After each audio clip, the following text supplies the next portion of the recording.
I started noticing how much we lack female representation in everything, and I can't unsee it, and it really bothers me. And I wanted to bother you too, because this is something to be bothered about. They don't even give women representation in animals. If there are no women in it, then take it out of the textbook and include one with women in it. In psychology, there's a very interesting cognitive bias. Hey girls, welcome back to my YouTube channel. I have been planning to make this video for a very long time because I feel like we're not really taught what misogyny is in school.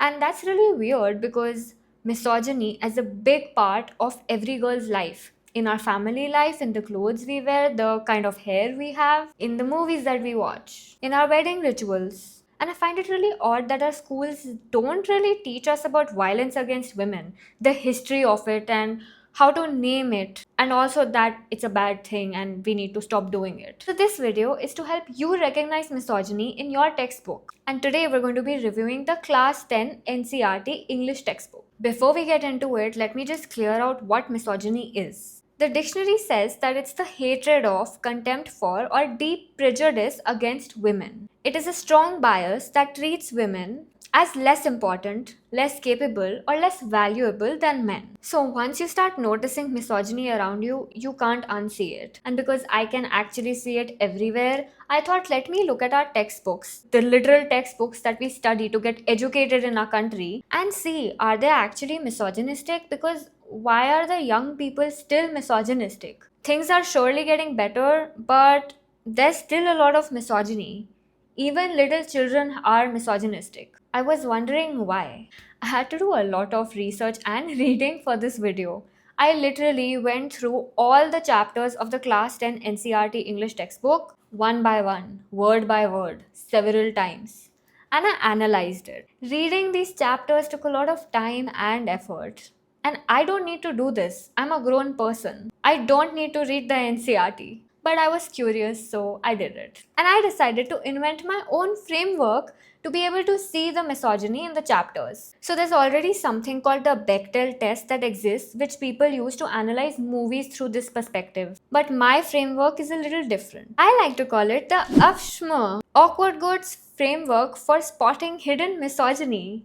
Basically, this framework has 4 questions that you can ask yourself while reading a book to see whether it's misogynistic or not. The first point is, are there any female main characters? Main characters, as in they have to have a name, more than one line, and the story has to be centered around them. The second question is, how many men versus women are in the story? This can include side characters as well. Bonus points if the women have a name, because I've noticed that a lot of books have women in them, but they don't have names as compared to the men who have names.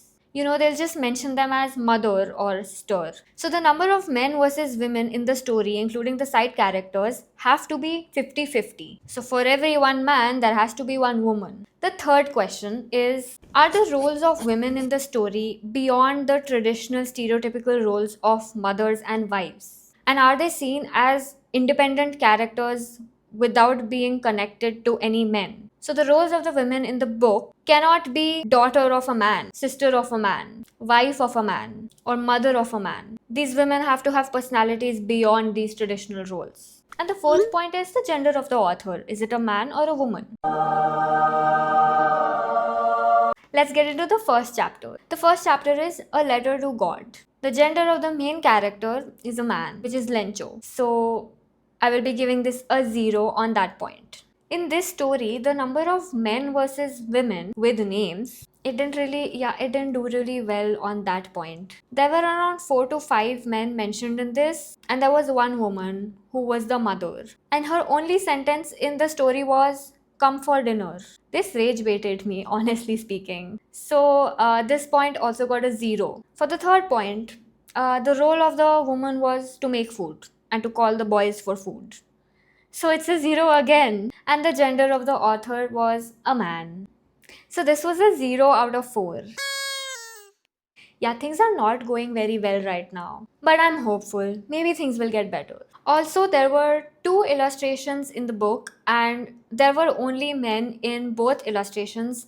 and there was one woman in the background. Chapter 2 was Nelson Mandela. The gender of the main character was man because, well, it's about Nelson Mandela. So a 0 for that point. In terms of number of men versus women in the story, majority of the people mentioned in the story were men. I think there was one girl mentioned in that, which was his daughter. So that's a 0. For the third point, also it is a 0 because she was only mentioned as his daughter. The author of the story was Nelson Mandela, so a man. This chapter also gets a 0 out of 4. Before you start criticizing me about how this is about him, it's his story, so why am I expecting women in this? Well, because men don't live alone, they don't live in a vacuum. Women also live in men's world. It's not just men's world, it's everyone's world. And if he can mention people other than himself, which were all men, then he can mention women as well. Now you'll again say we can't go back to the past and tell him to include women. And this is a story from a previous time where things were more patriarchal. Sure, but it is our decision and our choice to keep this story in the book. A book that is teaching children what the society is like. So, yes, I do expect female representation even in a story which is about a man. If there are no women in it, then take it out of the textbook and include one with women in it. In terms of the illustrations, there's a picture of Nelson Mandela, and the second illustration is an illustration of 6 men. And the title says these are some prominent names in the struggle against the apartheid. So apparently, Nelson Mandela himself did not recognize that it wasn't just men who were fighting in this struggle. So we don't really get to see any women in this. And we have chosen to put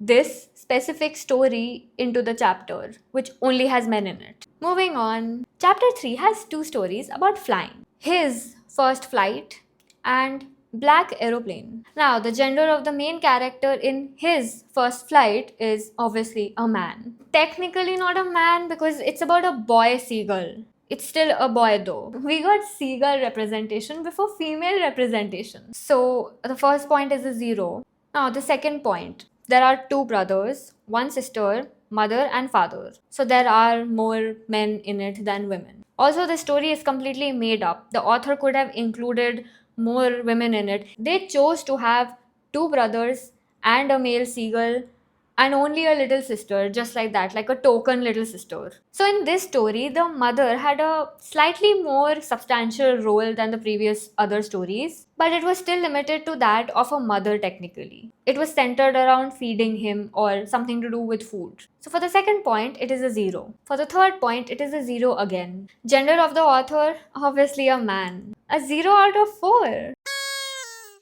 Let's be hopeful about the next story. The gender of the main character in this story was, can you guess? A man. We started strong in this story where they kept it quite gender neutral about the pilot, but then it turned out to be a man. For the second point, so there were 2 men in this story, the pilot and this random person that he thought existed, which was also a man and a pilot, and a woman at the control center. So it's still not really 50-50 representation. Although the other pilot was probably a ghost, so let's be nice and just assume that it is 50-50 representation even though it's not. For the third point, it's a yes, finally. We can give it 1 point. The gender of the author was a man, so 0 out of 4. But overall, it's a 2 out of 4, which is great. No, it's not.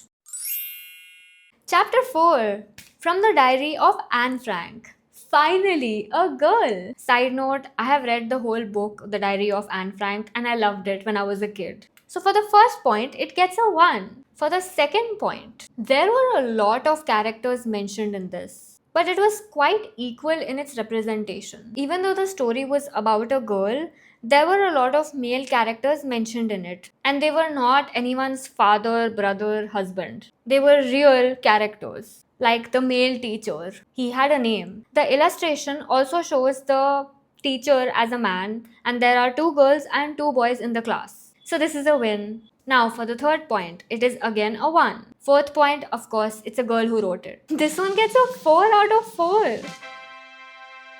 I'm really happy to see this. I have some hope now. Chapter 5. This one has 3 stories. A baker from Goa. The main character was a man, so it's a 0. Majority of the characters mentioned in this were also men. A lady of the house was mentioned at one point, And this line rage baited me. It said, the lady of the house must prepare sandwiches on the occasion of her daughter's engagement. So this point is getting a 0. Third point is also a 0. And of course, the fourth point is also a 0. This story gets a 0 out of 4. The next story is about Coorg. There are two illustrations in this. One of them is a man, and the other one, I'm not quite sure. It looks like a man, but I'm really not sure. Were there any female main characters? No. So it's a 0. Majority of the people mentioned in the story were men. And I'd like to point this line out, which said, Coorgi homes have a tradition of hospitality and they are more than willing to recount numerous tales of valor related to their sons and fathers.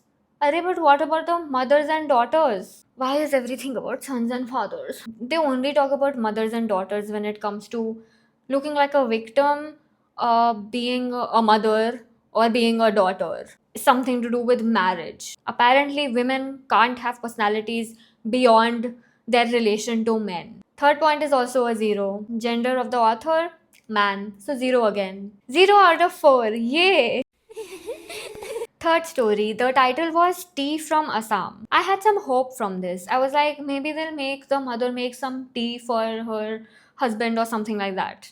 But no, main characters, 3 men. In fact, the description of the story was Pranjal, a youngster from Assam, is Rajveer's classmate at school in Delhi. Pranjal's father is the manager of a tea garden in Upper Assam, and Pranjal has invited Rajveer to visit his home during the summer vacation. No mention of any women. Throughout the story, there is no mention of the mother also. I was like, what? How is this possible? But I guess it's possible. Of course, a man wrote this story, so a 0 again. 0 out of 4. At this point, I wanted to give up and I was like, I'm not making this video. It is so tiring to see this. Barely any female representation. But let's see. Maybe things will get better and maybe it will be 50-50 after this. No, it won't. Chapter number 6. This chapter is about a boy. Of course, the main character is a boy again. But what's worse is that he adopts an otter, which is really weird and random. And that otter is also a boy. Two main characters, the boy and his otter. Both of them are boys. They don't even give women representation in animals. So the first point is a 0.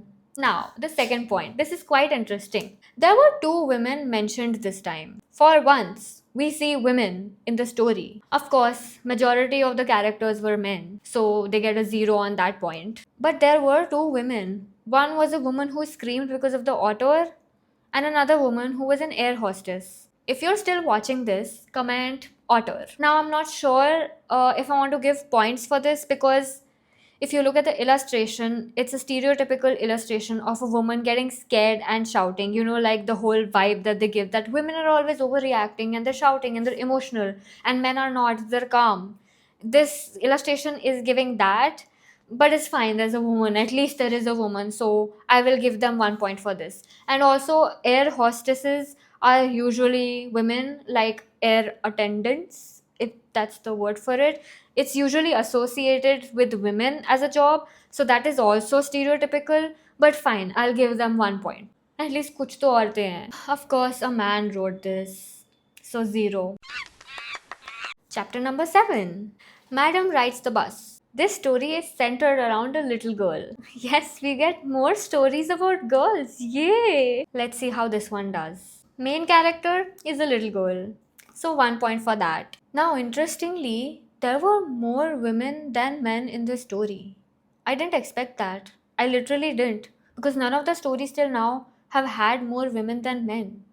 They've all had more men. So it gets 1 more point here as well. Apart from Anne Frank, which had kind of like an equal distribution. This one is the only one with majority women. However, there is a bus conductor who gets a lot of lines and he is a man. But it's okay, we can ignore that. It's a yes for the third point as well. Wow. But who wrote the story? A man. So it's a 3 on 4. This story was better than the other stories in terms of representation, although I'm not sure if it was great in terms of the actual misogyny of it, because I didn't like the way the bus conductor was talking to the little girl. It was very condescending. And I also didn't really like the fact that She went out to explore, went on a little adventure. It was really exciting for her, but it ended with her seeing a dead cow and she got really uncomfortable and sad. It just felt a little discouraging towards little girls, like, don't go out, you will get disappointed, kind of like that. But that's just me thinking in a particular way, which we actually have to do. But just according to my own framework, this story did pretty well. However, the illustration had four men in it and the little girl. I don't know why they felt the need to do that, because they could have included at least one woman who is traveling in the bus. But it's fine. Beggars can't be choosers. So, since this story was a 3 out of 4, I'm going to be happy with it. Now, chapter 8, The Sermon at Banaras. Is it Banaras? Benera. Banaras. Oh, yeah, this is the one about Buddha. So, the main character is a man. In terms of number of men versus women, there were some women in this, but they were all associated with men and either mothers or wives. And of course, majority of the people were men. Also, just as a side note, I read this story again, and while reading this, I realized that he got married when he was a kid, and he decided to wander away from home, leave his wife for 7 years when they have a son, by the way, and just went and sat under a tree and decided to stay there until enlightenment came. Can you imagine a woman doing that? Can you imagine what the world would say? She's such a terrible mother.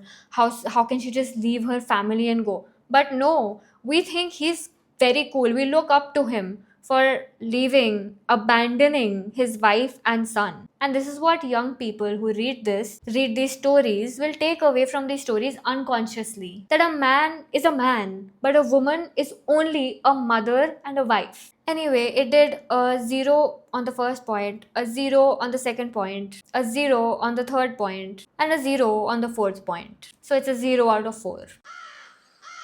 Okay, last chapter. This one was really long and very weird. Like, I actually locked in onto this story. It was quite interesting, although the way it was written was a little boring and confusing. Like, the structure of the story I didn't really like, but the story in itself was quite interesting. There was actually a female character, there were two male characters, to be husband and her father, but she also had a really prominent role in the story. The mother was killed off, as usual. I don't know why they keep doing that in a lot of stories. They just kill off the mother of the person, and then it all becomes about the person and their father, usually the son and the father. So, in terms of number of women versus men mentioned in this story, I can't be bothered to count because there were too many characters mentioned, but I would say it was a 50-50, so I'll give it a 1. The roles of the women mentioned in this were all associated to men. Even the main character, who was a girl, was associated to both of the men. Although I liked her, she was quite assertive and funny in some parts. In the other parts, the story felt a little bit rage baity. Gender of the author is obviously a man. One line which especially rage baited me was about the main character, and it said that this person, I don't know how to pronounce her name, is an excellent housekeeper, not bad looking, well educated. What more do I want? In terms of the illustrations in the story, it's a picture of two men and a picture of the girl and another man. Overall, this was a 2 out of 4, which is not bad considering the kind of quality of misogyny we are experiencing in this textbook. By the way, I did not do a deep dive in the poems part of it, but I did go over them once and I found that there are 10 poems, and out of them, 3 were written by women. What was interesting was one of the women, Adrienne Rich, they mentioned that she was a feminist. We got feminist representation in this book, but we don't get equality representation. That's really funny. Anyway, so these are the points that all of the chapters got. There was no adult female representation in any of the stories for the main characters. First of all, there was like one adult female character who was the main character, and she was also seen as a daughter and a to be wife. While editing this, I actually realized this represents real life because we see little girls outside, they go to the park, they're roaming around in the park playing with their friends, but as they grow older they're told that they should stay at home because people start sexualizing them, and now they have to take care of the house, and once they grow old and become wives and mothers, they're told to stay at home. The public life is for adult males, not adult females. In contrast, we got seven adult males, and they were not really seen as husbands or sons. They were people with their own life. It had nothing to do with being a husband or about fatherhood. In fact, the seven adult males, almost all of them had strong careers. Did any of the women in this have any careers? Wait, no, they didn't. Apart from the air hostess, who was not really a main character. We had one male otter representation, no female otter representation. We had one main character, male seagull representation, but no female seagull representation. The only female seagulls mentioned in that were mothers and sisters. Even the dogs in the stories were male. There were no female dogs in these stories. In terms of the age of the characters, out of the three main characters who were women, two of them were little girls. And in all of the stories, there were three little boys. There were no inspirational stories about successful women. There were two inspirational stories about successful men. Out of the 12 stories that we read, only one of the authors was a woman. Actually, it wasn't even a woman, nor was she technically an author because Anne Frank was just writing her diary. She is not an actual author. She's only an author because her book was published later on, but she's not really an author. So technically, we had zero female authors, and it's not even like women don't write books. This is an active choice being made to not put in books written by women. This is terrible. Another very interesting point is that there were no stories with only girls in them. However, there were some stories with only boys in them. The stories that were about girls had boys in them. We are far from 50% representation in the NCERT textbook, the book that is literally being used to teach children how the society works. The only story that was written by a girl, which is Anne Frank, actually wasn't female centered because it had both male and female characters.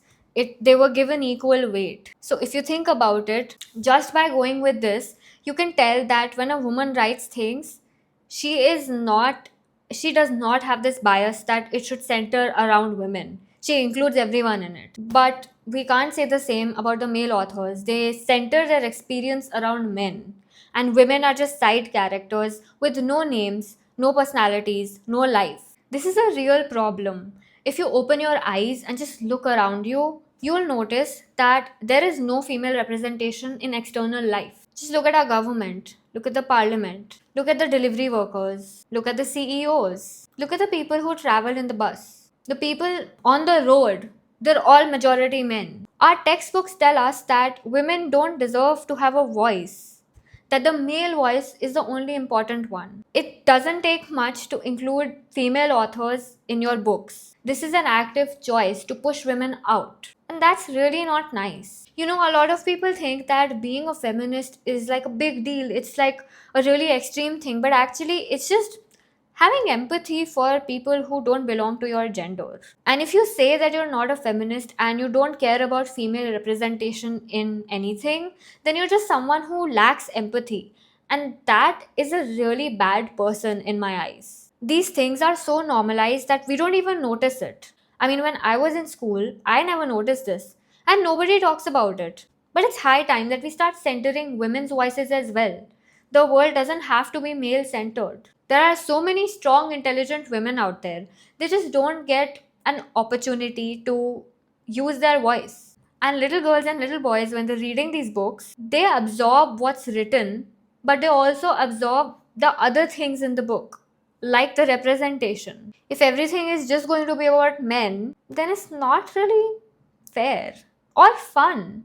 Like, I would love to read about the experiences of little girls and older girls and women. I want you to take my framework and use it. Use it every time you're watching something or reading something. You'll really notice how much we ignore women, how much bias there is against women. It's the same as us looking at the cricket team and calling it the cricket team. But when women are playing in it, then we call it the women's cricket team. So the male cricket team becomes the norm. You can watch my video about androcentrism to understand this more. I started noticing how much we lack female representation in everything, and I can't unsee it, and it really bothers me. And I wanted to bother you too, because this is something to be bothered about. Women are also people, we're human beings. Our experiences, our opinions, they're important too. It starts with our education. We can't expect people to believe in equality if they only read male authors. I have an interesting stat for you. So, in psychology, there's a very interesting cognitive bias. Research shows that when women make up only 17% of a group, observers often misperceive the split as 50-50. And then when they reach 33%, they are perceived as dominating the space. So, this means that because there are three stories with main characters as women, the people who decided the syllabus probably think it's equal, but it's not. We need it to be 50-50, or at least close to 50-50. It's not even close right now. Can you imagine if our textbooks were all written just by women and had only female characters? Can you imagine how it would feel? It would feel odd and unfair, unjust. So it's time we bring a change to this. Let me know if you'd like me to review more chapters or more textbooks and more subjects. Thank you so much for watching. Goodbye.